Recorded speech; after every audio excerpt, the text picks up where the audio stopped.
Do you have a fear about lifting heavy weights? This is one of the most common feelings that many people who exercise have because we're concerned about it potentially injuring our joints. But is there anything to be worried about with lifting heavy weights? This is exactly what Julie and I will be exploring on today's episode of the Exercise is Health podcast. We're going to cue the intro song and then we're going to dive right into this conversation. Welcome to the Exercise is Health podcast, where we're talking about exercise, health, and the interconnectedness of the two.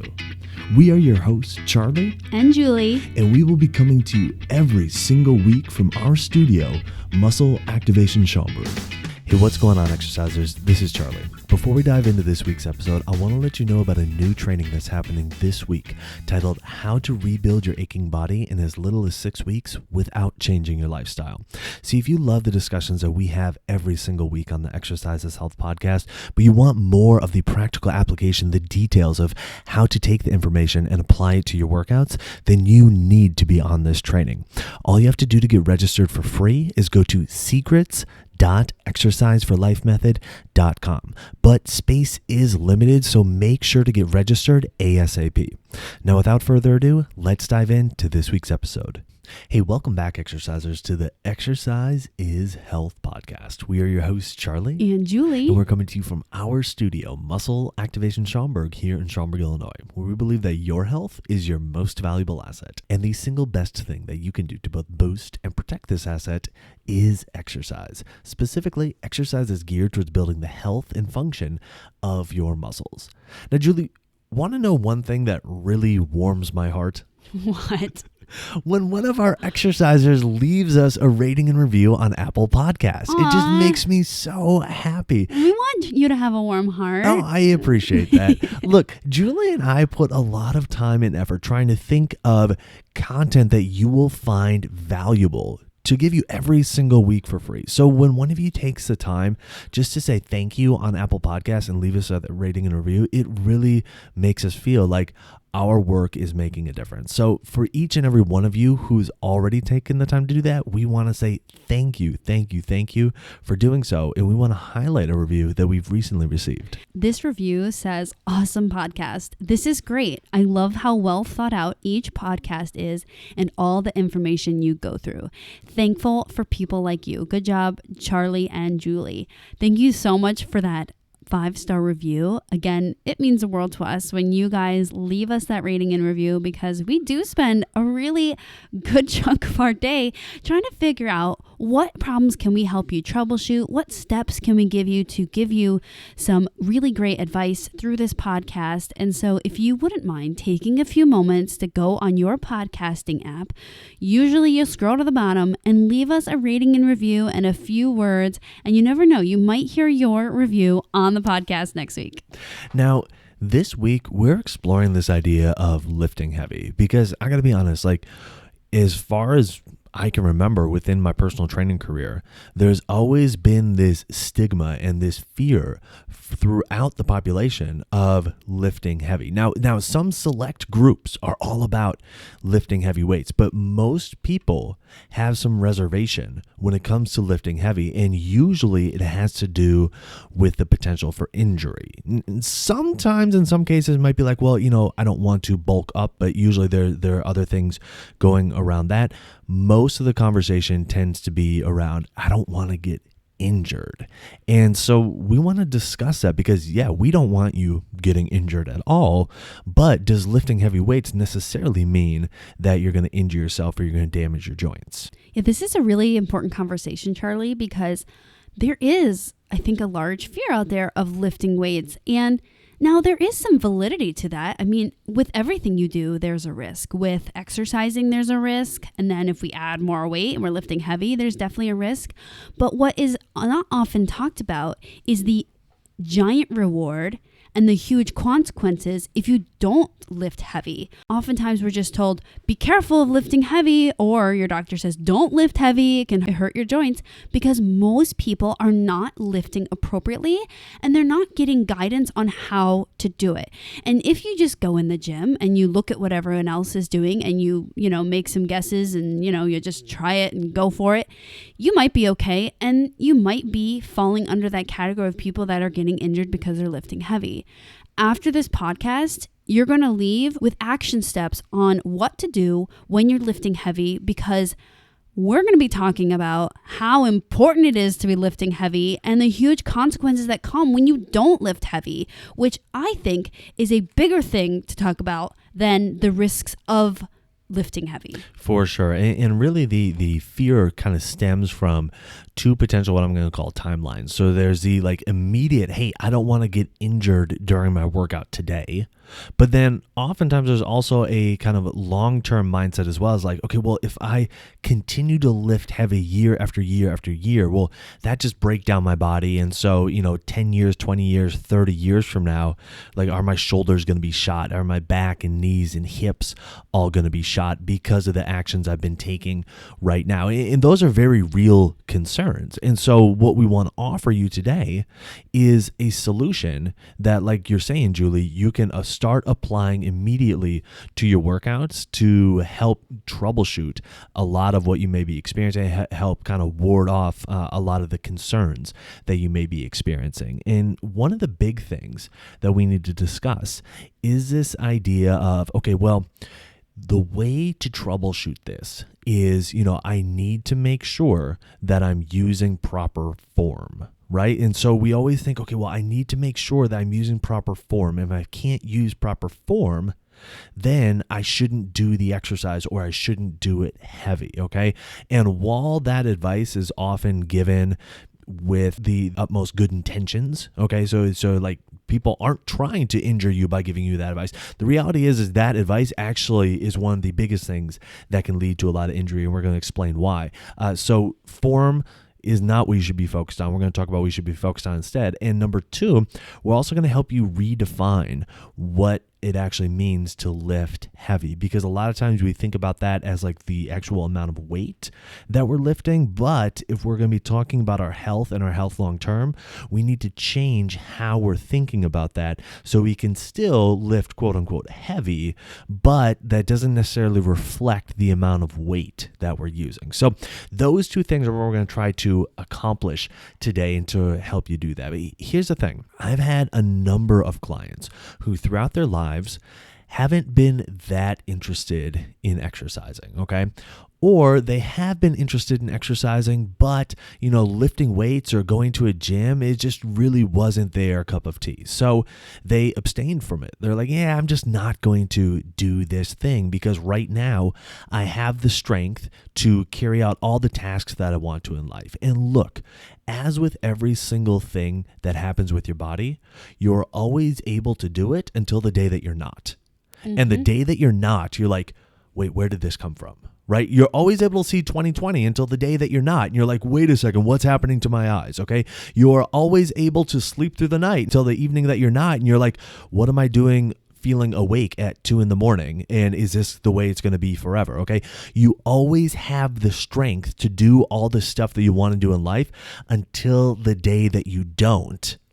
And at that moment, that's when we start to think, okay, is this when things are starting to unravel? And the truth of the matter is, it's been happening long before that, but you just haven't been able to detect it. And so because of that, we want to give you some steps that you can start applying right now to help you ward off getting to that day where you're like, oh no, is this ever going to change? Am I ever going to get better? Is this ever coming back?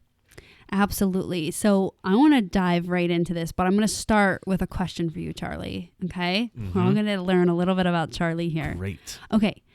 Describe to me, just briefly and in general, what would be a satiating meal that would make you feel, good and healthy and energized and full? Steak and potatoes. Steak and potatoes. But like how much? Give me a description relative like a normal plate. Mostly steak, some potatoes, and a great side salad. Great. So, I'm gonna say equal quantity of steak to side salad, and if you cut that into a third, a third of the steak, like put that as potatoes. Awesome. Okay, so you know me, right? And if you were going to prepare that same meal for me. Mm-hmm. Describe like the ratios of like yours versus mine that you would think I would eat. You're going to eat twice the amount of salad to the amount of steak that you have. And your steak and potatoes is actually going to be about even. Okay, but compared to you, am I eating Oh, like this? Like, okay, no, do we no, get no, the no, same no, no. amount? If I'm eating, a 16-ounce steak, you are eating maybe a 4 to 6 ounce steak because at that point, like, you're good. Yes. Okay, and then if you were going to prepare a plate like for our 3-year-old daughter, Uh like how would you then prepare her plate? huh.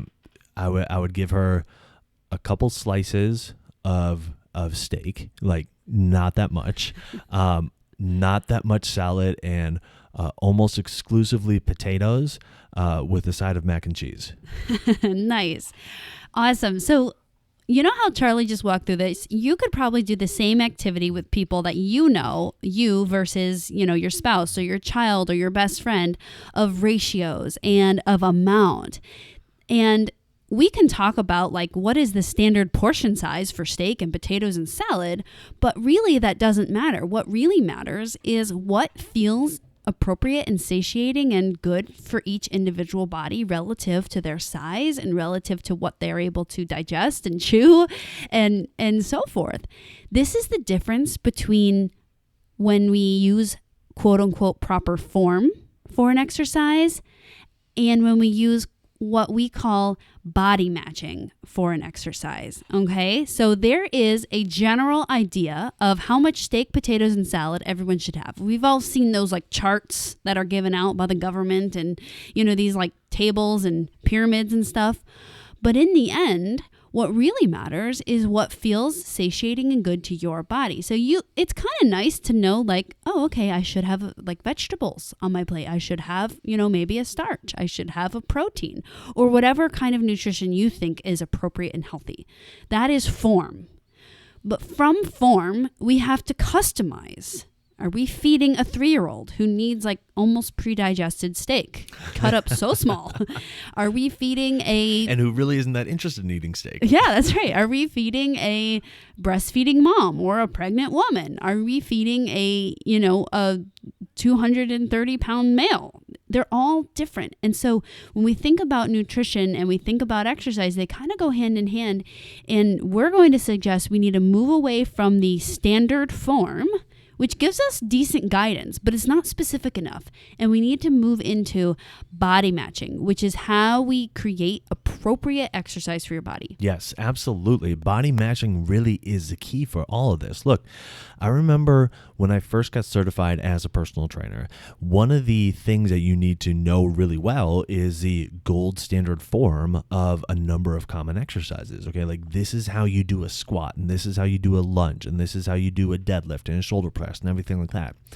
And I aced that. Like I could tell you exactly what needed to happen with the squat and the deadlift in order for it to be, picture perfect. Okay. But I found early on that didn't necessarily mean that it felt really good for people's bodies. Now, it worked for, say, like 80% of people felt like okay-ish enough to keep doing it. And you know what? That's probably an inflated percentage because the reality is most people weren't doing it to begin with. So you could maybe argue, well, most people weren't doing it because it didn't actually feel good for most people's bodies. But 80% of the people that were doing it, we'd say like it kind of felt good for their bodies. See why I'm saying it's an inflated percentage? Okay. So that being said, is even with picture perfect gold standard form, I remember one day I had a client come in and we were doing a variation of squats where he would, hold a dumbbell under his chin and then, sit down to a bench and stand back up.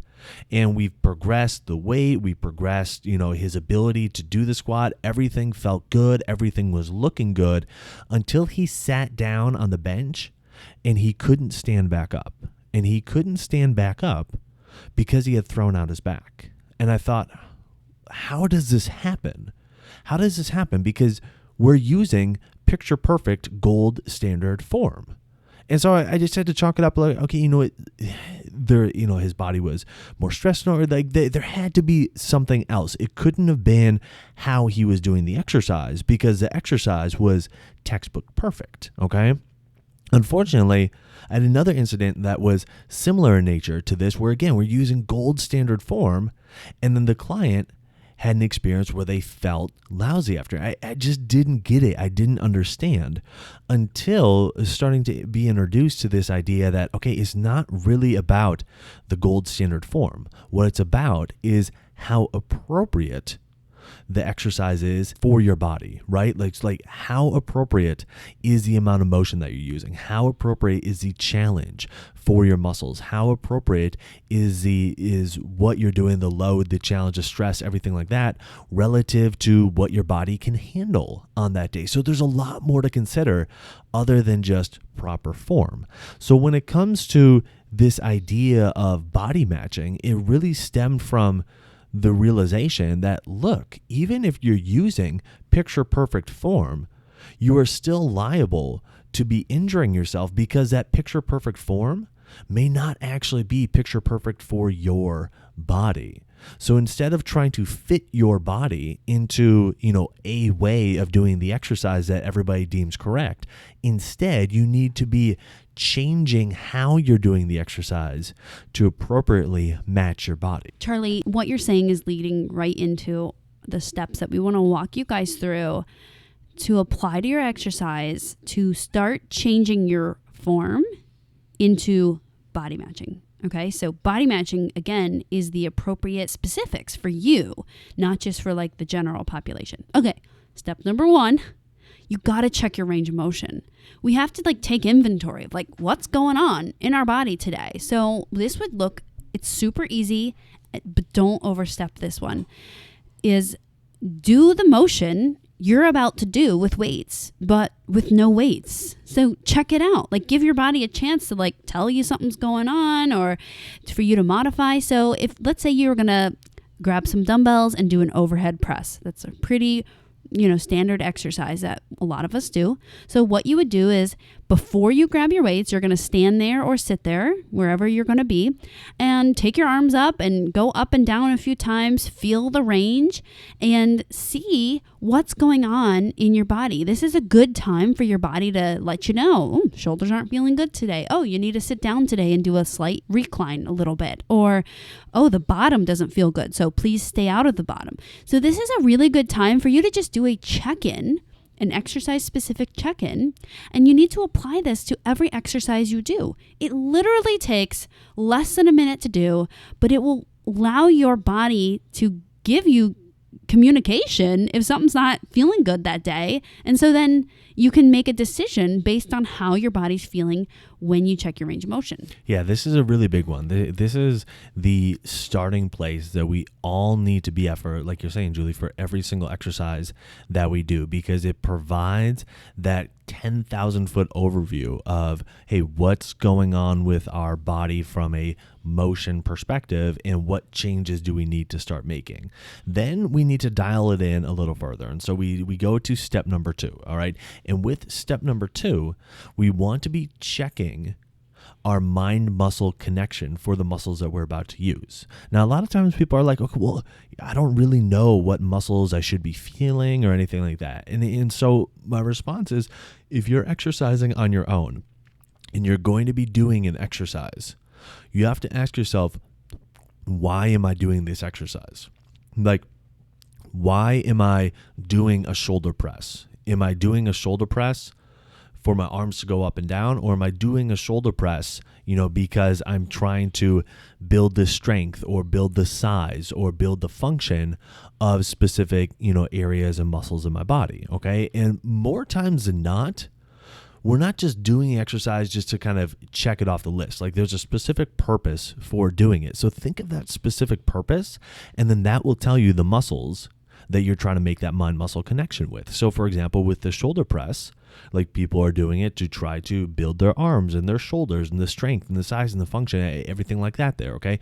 So those are the muscles, those are the areas that you want to see if you can make a mind-muscle connection. What do I mean by this?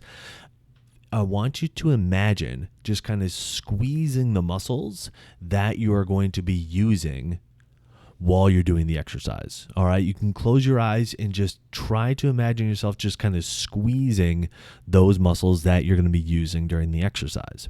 And that's your mind muscle connection. Okay. And so then what you do is you just kind of perform that range of motion and you make sure that you have that mind muscle connection. So check to make sure that you have that mind muscle connection, and then you combine steps 1 and 2 to take us to step number 3.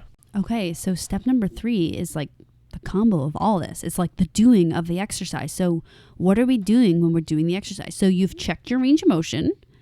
And if there's a part of the range of motion that you couldn't achieve or was giving you symptoms, you're going to leave that out because your body has said it's a no-go today. And then you're going to be making sure that you're maintaining that mind muscle contraction as you do the exercise. So what this would look like, you would grab your weights for your overhead press, and you would go ahead and you've already established what the range of motion without weights is, and you've already established that mind muscle connection. And now you're going to perform your exercise respecting both of those parameters. And with weights, it can kind of change the scenario a little bit. Like when you check your range of motion without weights, and then you're doing the range of motion with weights, that's a new challenge because you've added the weight.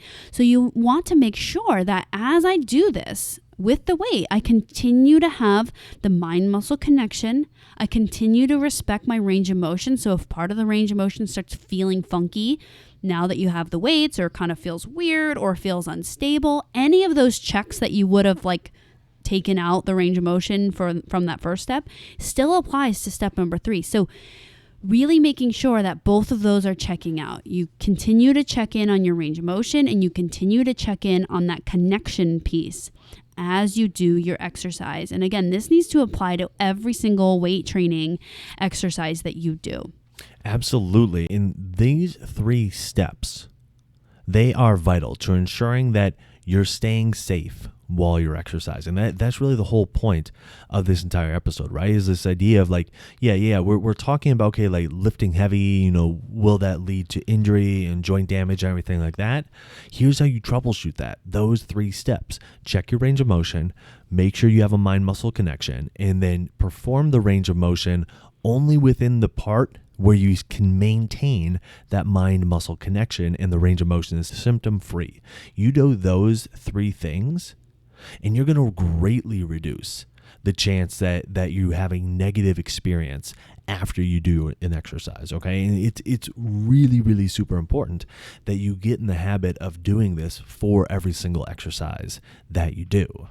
Absolutely. Now, you might be listening to these steps and be like, Julie and Charlie, this seems very technical.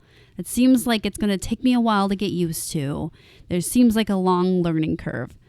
And really, actually, once you get used to these 3 steps, it'll be really easy to apply to every workout. It'll be your default, right? It's like, this is just how I do it. It seems really quick. I remember we went through this, Charlie, when we switched scheduling softwares for our business a couple years ago.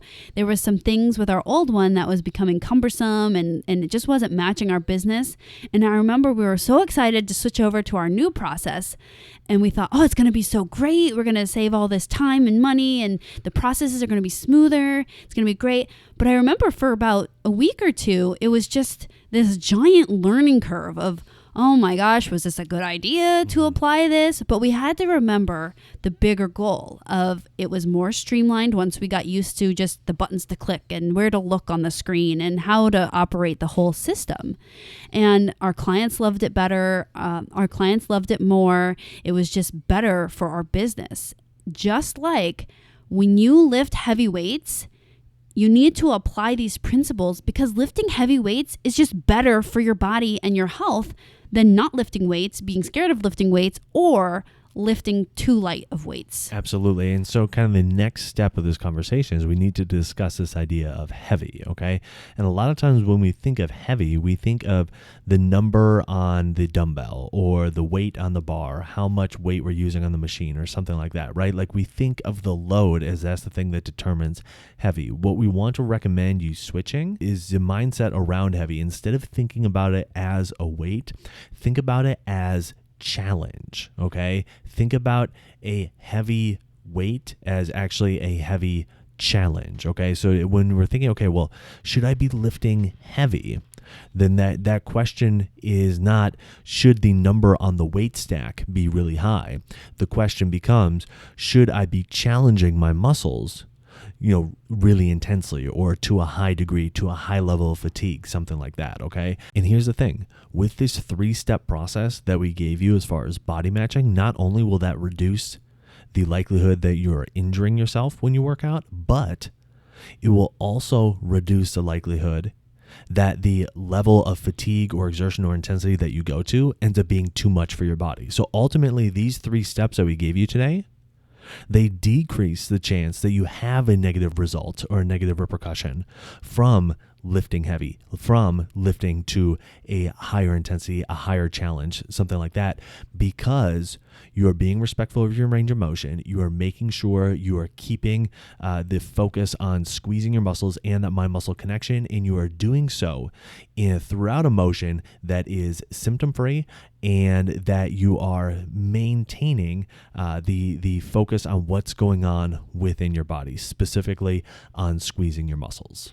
Charlie, I was just training a client, and we were doing an exercise, and whenever we grab weights, it's not uncommon for a client to comment on the weight. Like most of the time with upper body exercises with my women, they always say, well, that's it, that's all I'm doing. But it's not about the number on the weight. It's about the challenge to the muscle. And when you challenge your muscles appropriately, we can get some really amazing results. And the way that most people get to enjoy these results is by doing more stuff with their life at a greater degree. And I had a brilliant example of this. I had a client who started training with me in the fall, right after golf season ended. She's a golfer, and we exercised, we weight trained together once a week, and she did some other things at home, and we would train heavy weights. We would make sure we're in appropriate range of motion. And she never ever felt once that she was extra sore or like these were crazy workouts. But we would just stay in these 3 steps. We would check her range of motion, make sure there's mind muscle connection, and make sure that mind muscle connection and range of motion was continuing to be respected as we trained. And it was so cool because she's never really weight trained. But when golf season came around, she said, every year during golf season, I always work on my skills with my golf instructor. And I always thought that was like the main thing that was going to help me with my golf game. But I never thought that my strength was lacking. And this year I'm hitting the balls further than I ever have. And I actually cannot believe it. I have to play with the guys now because I just have to play with the guys. And I just thought that was such a great story because she didn't even, kind of like how you were saying earlier, Charlie, she didn't even realize that she was losing strength until the activity came around again, that she could compare her strength with golf.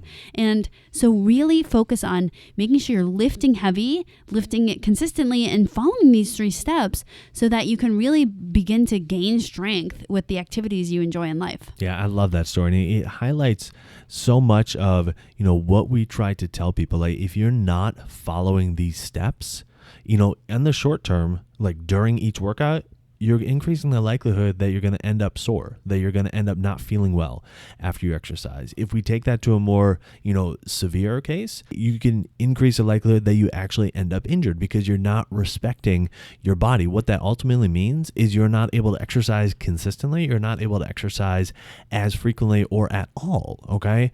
And then ultimately long term, that just means your strength decreases, your function decreases, and your ability to do the things that you want to do in life decreases. So when it comes to why should we implement these steps? Because it gives you a greater chance of avoiding all that, right? Like success with implementing these steps, we're talking about improving the health benefits, the results that you get from your workouts. By doing the exact same workouts, you can increase the results you get because you are focused on the right things during your workouts. You're focused on challenging your muscles, on squeezing your muscles, and on respecting your range of motion. You can see better improvements in your strength and in your ability to build muscle, just like you're saying, Julie, with your client in her golf, just seeing those improvements in her strength, regardless of what your age is.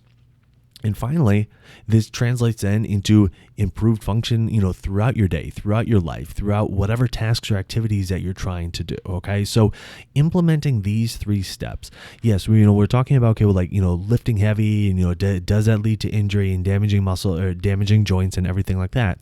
But at the end of the day, like when we're talking about your health overall, your function overall, and your ability to do what you want to do, these 3 steps are absolutely necessary in order to give you the best chance possible of continuing to do the things that you want to do. Charlie, I want to share one more story because I'm thinking about this and I'm thinking, when people think lift heavy, which by the way, remember, we redefined as lifting things that are challenging, making your exercise challenging. I think we often think of active people that are already exercising and whatnot. Anyways, I remember I had a client that I worked with a few years back, and she really struggled to move around, like to lift her feet. She had some foot problems, some knee problems. She had really advanced arthritis in her knees. And she just kind of accepted that as like her normal. Like it's going to be, my lower body is going to be really challenging for me. So we started lifting weights, and it was really cool, the feedback that she would come back to me. It wasn't like she was getting better at golf. She wasn't a sports person, but she would say things to me like, Julie, yesterday I got in my shower and I didn't think about it. And I thought, what? And she said, yeah, I would really have to analyze that little lip on the shower to get over it so I wouldn't trip. And then I didn't even think about it. And another really cool one she said, last Sunday I went to church and I never could go on the kneeling bench because my knees obviously was a big issue. And not only that, but like getting out of that position was really tough. And I finally could do that at church. So really making your workouts and lifting weights that are challenging to you isn't just for people that are into sports and people that are into working out or in that workout population. It is really for those people that are trying to live their life with less stress, making their bodies strong so they can do the things that they want to do in life that aren't related to sports or are related to sports, whether that's getting in and out of your car or traveling or playing with your grandkids or playing sports.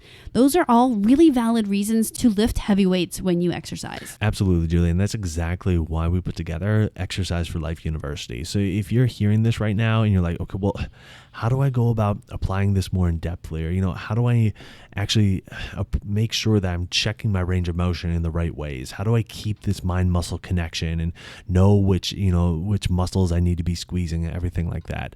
We cover all of that and so much more within Exercise for Life University. And the great thing is you can go through it at your own pace, on your own time, and that information is always there for you to check back in with, whether you're watching the videos or you're listening to the audio or however else you want to consume the information. It's all there for you. So to get enrolled, to get signed up for Exercise for Life University, all you have to do is go to university.exerciseforlifemethod.com. You can learn about everything that's within Exercise for Life University, all the lessons and modules, and get enrolled right at that page as well. As again, it's university.exerciseforlifemethod.com. One thing I love about Exercise for Life University, Charlie, that I think is really overlooked is a lot of times when people are presenting exercise to you, whether that's magazines or you see other people exercising, they're teaching you what to do. But Exercise for Life University will really teach you how to do it, which I've never actually encountered education like that. So if you're really wanting to learn how should I be exercising, it's time to enroll because this will really teach you the how. So who do you know that needs to hear this episode? Who do you know that is avoiding lifting heavy weights due to fear of injury? Share this episode with them so they can learn about their simple 3-step system that they can start implementing with their workouts immediately to give them a better chance of not only their workouts feeling better for their body, but getting better results from their workouts as well without having an increased risk for injury. And while you're online, head on over to Apple Podcasts and leave us a rating and review. It helps people find our podcast when they're looking for information on exercise and when they're looking for information on health. So if you found value in this conversation today, let us know by leaving us that 5-star rating and review. Well, thanks so much for tuning in. We always appreciate it. Have a fantastic week, and we'll talk with you all next week. So what'd you think about that episode? Did you find the information useful? If you enjoyed what we discussed during today's episode of the Exercise is Health podcast, then you are going to love what I'm going to be presenting during my new training, How to Rebuild Your Aching Body in as Little as 6 weeks Without Changing Your Lifestyle. It's happening this week, and you can get registered for free by going to secrets.exerciseforlifemethod.com. But space is limited, so you need to head there now. secrets.exerciseforlifemethod.com, and I can't wait to see you there.